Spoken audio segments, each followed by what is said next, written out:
दोस्तों, क्या हमारे देश की अदालतों के जजेस के असंवेदनशील होने के कारण हमारी सरकारें ज़्यादा बेलगाम हैं? क्या उन जजेस के ऊटपटांग फैसले के कारण देश की बहन बहू बेटियों की सुरक्षा भी दांव पर लगी हुई है? स्वागत है आप सभी का। आप देख रहे हैं राजनीति का विशेष सेगमेंट खबर और विश्लेषण। मैं हूं जब्बार खान। दोस्तों, ऐसा मैं क्यों कह रहा हूं और ऐसा क्या हुआ कि सुप्रीम कोर्ट के चीफ जस्टिस ने हाई कोर्ट के जज की क्लास लगा दी? दोस्तों, सबसे पहले आपको एक फैसला ग्राफिकली दिखाता हूं।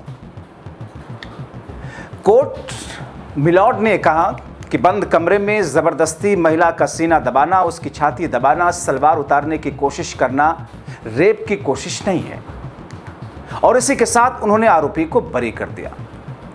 दोस्तों, 9 जुलाई की पटना हाई कोर्ट ने यह फैसला सुनाते हुए रेप के मामले से जुड़े एक मामले में बांका के स्टूडियो मालिक हिमांशु उर्फ मिथिया पाठक को बरी किया है। हाई कोर्ट के इस फैसले को 14 जुलाई को सीनियर एडवोकेट शोभा गुप्ता ने सुप्रीम कोर्ट में चैलेंज किया, जिस पर चीफ जस्टिस सूर्यकांत ने हैरानगी जताई, शॉक्ड हो गए। वो नाराजगी जाहिर की, फटकार लगाई कि ऐसा कैसे कोई, वो भी हाई कोर्ट का जज कर सकता है? अगर निचली कोर्ट कोई जिला जज हो, एक बार फिर भी वहां पर ये सोचा जा सकता है कि शायद उनसे गलती हुई, मगर हाई कोर्ट का जस्टिस। दोस्तों, सुप्रीम कोर्ट के चीफ जस्टिस ने कहा जजों को संवेदनशील होना चाहिए, रिसर्च करनी चाहिए। जज कानूनी पड़ताल के बिना फैसला दिए जा रहे हैं। हम पटना हाई कोर्ट के फैसले को विस्तार से समीक्षा करके विस्तृत आदेश जारी करेंगे। दोस्तों, सुप्रीम कोर्ट का यह कहना, चीफ जस्टिस का यह कहना दरअसल यह दर्शाता है कि पटना हाई कोर्ट के जस्टिस ने एक निहायत ही गलत फैसला दिया।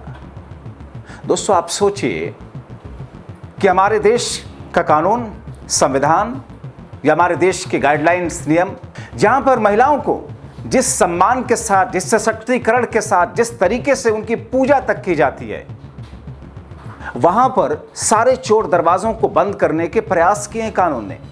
मगर अगर हाई कोर्ट के जस्टिस ऐसा फैसला देंगे कि किसी युवती की सलवार खोलना, मतलब कि लोअर हिस्सा उसका खोलना और उसके सीना को दबाना रेप के दायरे उसकी कोशिश में नहीं आता है, तो फिर महिलाओं के साथ में और होगा क्या? आप कल्पना कर सकते हैं किस तौर पर मंजिल शोहदा, किस तौर पर उनका मन किस तरीके से और ज्यादा इन तमाम चीजों के लिए खुद को आजाद पाएगा। दोस्तों, सुप्रीम कोर्ट के मुख्य न्यायाधीश सूर्यकांत, न्यायमूर्ति जयमाल्या बागची और न्यायमूर्ति वी मोहन के बेंच ने, जिनके सामने एडवोकेट गुप्ता ने उस केस की सुनवाई के दौरान यह मामला उठाया जिसे सुप्रीम कोर्ट ने इलाहाबाद हाई कोर्ट के फैसले के खिलाफ शुरू किया था। इससे पहले ऐसे उत्तर प्रदेश के इलाहाबाद हाई कोर्ट के एक जज ने भी फैसला दिया था, जिसमें कहा गया था कि नाबालिग लड़की की स्तन पकड़ना, उसके पजामे का नाड़ी तोड़ना और उसे खींचने की कोशिश करना भी रेप का प्रयास नहीं है। क्या हो गया हमारे मिलॉर्ड्स को, हमारे जजेस को हुआ क्या दोस्तों? अब दोस्तों, सुनवाई के दौरान सुप्रीम कोर्ट ने नेशनल जुडिशियल एकेडमी यानी कि एनजीए की विशेषज्ञ समिति की उस रिपोर्ट को मंजूरी दी, जिसमें यौन अपराधों से जुड़े मामलों की सुनवाई के दौरान संवेदनशीलता बनाए रखने के लिए दिशा निर्देश तैयार किए गए। बेंच ने देश की सभी अदालतों को निर्देश दिया है कि इस गाइडलाइन में इस्तेमाल की गई भाषा और अभिव्यक्तियों के सख्ती से पालन करें। आपको आगे मैं बताता हूं कि रेप की श्रेणी में आता क्या क्या है। दोस्तों, जरूरी नहीं है कि आप किसी महिला के साथ में जबरदस्ती संबंध बनाएं, वही रेप की श्रेणी में आएगा।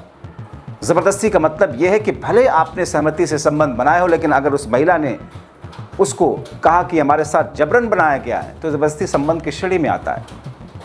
दोस्तों, आपको बताते हैं कि इस मामले में पटना हाईकोर्ट, इलाहाबाद हाईकोर्ट के जजेस के खिलाफ क्या कार्रवाई होगी, मगर उससे पहले आपको बताएं कि पहले भी इस तरीके के मामले इलाहाबाद हाईकोर्ट, बॉम्बे हाईकोर्ट के 2 मामलों में दिए गए फैसलों को सुप्रीम कोर्ट ने पलटा है। दोस्तों, इसमें जिन 2 मामलों का मैं जिक्र कर रहा हूं, जिसमें बॉम्बे हाईकोर्ट का, हाईकोर्ट ने क्या कहा, जनवरी 2021 में बॉम्बे हाईकोर्ट की जज पुष्पा गनेडीवाल ने आरोपी को बरी किया था ऐसे ही मामले में। सुप्रीम कोर्ट ने क्या किया, 19 नवंबर 2021 को सुप्रीम कोर्ट ने हाई कोर्ट के उस फैसले को पूरी तरह पलट दिया था। अदालत ने साफ कहा कि यौन हमले के लिए केवल यौन इरादा होना जरूरी है। यह बॉम्बे हाई कोर्ट का फैसला था, जिसको सुप्रीम कोर्ट इससे पहले पलट चुकी। इसी तरीके से Allahabad high court Allahabad high court ने ऐसा ही एक फैसला दिया था, जिसमें इलाहाबाद हाईकोर्ट ने कहा था 17 मार्च 2025 को जज राम मनोहर नारायण मिश्र ने रेप प्रयास की धारा हटा दी। कोर्ट ने कहा कि नाड़ा तोड़ना और निजी अंग पकड़ना केवल एक अपराध की तैयारी थी, वास्तविक प्रयास नहीं। अब इस मामले में सुप्रीम कोर्ट ने क्या कहा? सुप्रीम कोर्ट ने कहा था 25 मार्च 2025 को फैसला सुप्रीम कोर्ट ने पलट दिया था और यह कहा कि सीधे तौर पर रेप की कोशिश ही माना जाएगा। दोस्तों, मुझे तो हैरानगी हो रही है कि हाई कोर्ट के जजेस ऐसे फैसले कैसे दे सकते हैं, जिसमें बाकायदा उन शब्दों, उन लाइनों का जिक्र हो उनके फैसलों में कि युवती का महिला के सीने को दबाना, उनके पजामे को खोल देना, उनकी पैंट, उनका लोअर हिस्सा, और ये रेप की कोशिश में नहीं आता है। दोस्तों, जहां तक बात बांका मामले की है, मामला साल 2008 का है। दरअसल बांका जिले के अमरपुर में छाया स्टूडियो, जहां पर एक फोटो खिंचवाने के लिए एक युवती अपने पिता के साथ में वहां पे गई थी और उसके बाद में ये मामला हुआ था। लड़की ने शिकायत दर्ज कराई थी, FIR दर्ज कराई थी कि वो छाया स्टूडियो में अपने पिता के साथ फोटो खिंचवाने गई। स्टूडियो के मालिक हिमांशु ने उसके पिता को बाहर बिठा दिया कि आप स्क्रीन मॉनिटर पर देखते रहें। अंदर ले गया, कमरे में उसे बंद कर दिया और उसने अपने कपड़े उतारे और सामने युवती के साथ में वो हरकत की जिसका जिक्र किया गया है, यानी कि उसकी सलवार उतारी और उसके सीने को दबाने की कोशिश की। अब दोस्तों, इसके बाद में जब मामला पुलिस में गया और जिस अंदाज में, जिस तरीके से उस पर FIR दर्ज हुई, 5 साल तक चले ट्रायल के बाद 2013 में बांका कोर्ट ने हिमांशु को IPC की धारा 376/511 यानी कि दोस्तों रेप के प्रयास, 342 गलत तरीके से संबंध बनाना के तहत दोषी करार दे दिया था। निचली अदालत ने फैसला ठीक दिया, जिसके 3 साल के कठोर कारावास की सजा सुनाई। चूंकि दोस्तों रेप नहीं हुआ था, रेप का प्रयास था, इसलिए उसमें उन्होंने 3 साल की सजा दी। लोअर कोर्ट के फैसलों को हिमांशु ने पटना हाईकोर्ट में चुनौती दी थी। हाईकोर्ट ने उस मामले में बरी कर दिया था, यह कहते हुए कि छाती दबाना, सलवार खोलने की कोशिश रेप की श्रेणी में नहीं, रेप की श्रेणी या रेप करने की कोशिश में आता ही नहीं है। अब इस मामले में जहां कोर्ट को निचली अदालत का फैसला बरकरार रखना चाहिए था, आरोपी को राहत नहीं देनी चाहिए थी, मगर हाई कोर्ट ने आरोपी ने अपने रसूख और वकीलों द्वारा कानूनी दावपेच में उलझाकर मामले में आरोपी को बरी करा लिया। जबकि दोस्तों हाई कोर्ट को तो सख्त होना चाहिए था, क्योंकि निचली अदालत ने फैसला दिया। हमने देखा हजारों मामलों में दोस्तों कि निचली अदालत के इस किस्म के मामलों में निचली अदालत के फैसले को हाई कोर्ट 90% केसेस में बरकरार रखता है। पटना हाई कोर्ट को भी बरकरार रखना था, ताकि इस किस्म के मामले में महिलाओं के प्रति ऐसे क्रूर और राक्षसों की आगे हिम्मत ना हो सके, दूसरे लोगों को नसीहत मिले। आपको बताते हैं दोस्तों कि कैसे दांवपेच में उलझाकर आरोपी को वकील ने हाईकोर्ट से बरी कराया था, जिसमें सुप्रीम कोर्ट ने मामला पलट दिया है। दोस्तों, जो आरोपी थे उसके वकील हैं अजय मुखर्जी। दोस्तों, उस आरोपी के वकील अजय मुखर्जी और गणेश शर्मा ने पटना हाईकोर्ट में दलीलें दी कि निचली अदालत का फैसला गैर कानूनी है। तर्क दिया कि 19 जनवरी को घटना हुई थी, FIR 20 जनवरी को दर्ज की गई। लड़की पक्ष इस देरी का कोई उचित कारण नहीं बता सका। ये कोई लॉजिक है दोस्तों? बीते दिनों आपने देखा कि मीटू का केस आया था, 25-25 साल पुराने केसेस थे। बीजेपी सरकार में थे कि विदेश राज्य मंत्री थे, जिस देश के सबसे बड़े पत्रकारों में से एक थे MJ अकबर। छोड़ना पड़ा था उनको अपनी कुर्सी को, और यहां कह रहे हैं कि साहब एक दिन के देरी से क्यों मामला दर्ज कराया। खैर, और उसका कोई रीजन नहीं दे पाए। लॉजिक देखिए, इसी को कुतर्क कहते हैं। जबकि पीड़िता की तरफ से सरकारी वकील अभय कुमार ने तर्क दिया कि निचली अदालत ने रिकॉर्ड पर मौजूद सभी गवाहों और सबूतों के पर विचार करने के बाद ही फैसला दिया था। चूंकि हिमांशु के अपराध बेहद गंभीर प्रकृति के हैं। 13 साल बाद 9 जुलाई 2026 को फैसला सुनाते हुए पटना हाईकोर्ट के जस्टिस पुर्णेंदु सिंह ने कहा कि इस मामले में मेडिकल एविडेंस नहीं है, रेप करने की कोशिश की दिशा में सभी स्पष्ट शारीरिक प्रयास के प्रमाण नहीं है, इसलिए आरोपी को बरी किया जाता है। धन हो मिलॉर्ड साहब। दोस्तों, जस्टिस सिंह ने अपने फैसले में 3 बातों को आधार बनाया। सुन लीजिए जज साहब ने क्या सोचा। पिटिशनर का कोई सबूत नहीं कोर्ट ने पाया कि आरोपी ने बल का प्रयोग किया, क्योंकि उसने युवती को बंधक बनाया, दरवाजा बंद किया, उसकी सलवार उतारने की कोशिश की, उसके सीने को दबाकर शारीरिक उत्पीड़न किया। हालांकि यह घटना रेप के प्रयास के बजाय मर्यादा को ठेस पहुंचाने वाली है। तो अगर ये मर्यादा को ठेस पहुंचाने वाली है तो फिर आप किसी के साथ जो मर्यादा को ठेस पहुंचाने वाली चीजें कहते हो तो फिर नॉर्मल हो जाएंगी।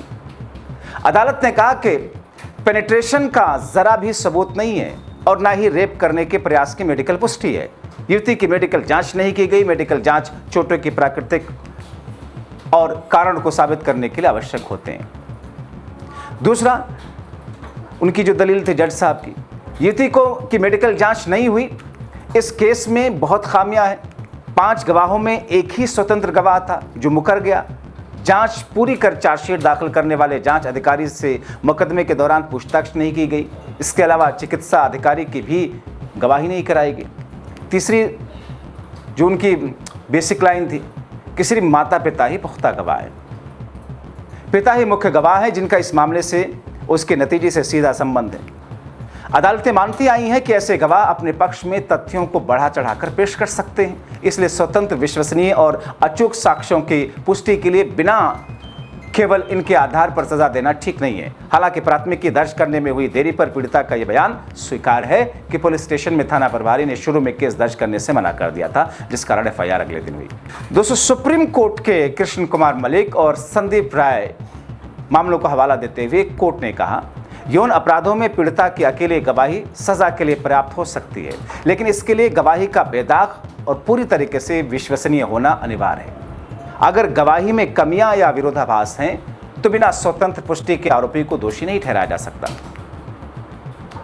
अब आइए आपको बताता हूं कि भारतीय कानून में दोस्तों दरअसल रेप की कोशिश किसे माना जाता है। महत्वपूर्ण बिंदु है ये। दोस्तों, 25 अक्टूबर 2021 को एक अलग केस की सुनवाई के दौरान रेप की तैयारी और रेप की कोशिश में फर्क बताया गया। जैसे रेप की तैयारी में इस अपराध की योजना बनाना, साधन जुटाना, इरादा करना शामिल है। ये अपराध शुरू से ही पहले चरण के हैं। कानून इस प्रयास के लिए सजा देता है, भले ही अपराध पूरा हुआ हो या अपराध ना हुआ हो। प्रयास करने वाले को सजा दी जाती है क्योंकि इसमें भी गलत इरादा होता है और ये समाज को नुकसान पहुंचाता है। दूसरा, रेप की कोशिश, जब तैयारी खत्म हो जाती है और अपराध को पूरा करने की ओर सीधा कदम उठाया जाता है तो वो कोशिश कहलाती है। तैयारी खत्म होने के बाद कोशिश शुरू होती है, लेकिन ये अपराध के पूरा होने से पहले रुक जाता है। अगर कोशिश नाकाम रहती है तब भी कानून सजा देता है क्योंकि इस इरादा और नैतिक गलती मौजूद है। तो अब सवाल यह है कि पटना हाईकोर्ट के इस फैसले का असर क्या पड़ेगा। ऐसे फैसलों में महिलाओं और बच्चियों में न्याय प्रणाली के प्रति अविश्वास बढ़ेगा। जब इतने गंभीर और हिंसक घटना को हल्की धाराओं में बदल दिया जाएगा तो उन्हें लगेगा कि शिकायत करने और लंबी कानूनी लड़ाई लड़ने का मतलब क्या, कोई फायदा नहीं। इससे वो केस दर्ज करने में हिचकेंगे।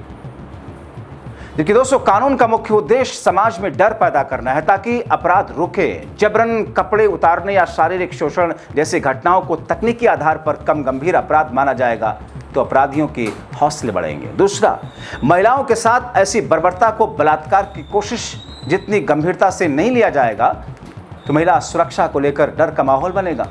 इसका सीधा असर उनकी आज़ादी, काम करने के अवसरों, घर से बाहर निकलने के हौसले पर पड़ेगा। इसलिए दोस्तों, जरूरी है कि आप जागरूक रहें। हाईकोर्ट के उस फैसले को सुप्रीम कोर्ट ने जिस तरीके से उस पर लताड़ लगाई है, अपने आप में यह दर्शाता है कि हाई कोर्ट के जजेस किस तौर पर फैसले देते आए हैं। इसीलिए दोस्तों, कंटेम्प्ट ऑफ कोर्ट एक धारा है, लेकिन अदालतों के फैसलों पर सवाल उठाना कंटेम्प्ट ऑफ कोर्ट नहीं होता है। संविधान इस बात की इजाजत देता है। आप क्या सोचते हैं? अपनी राय जरूर लिखें।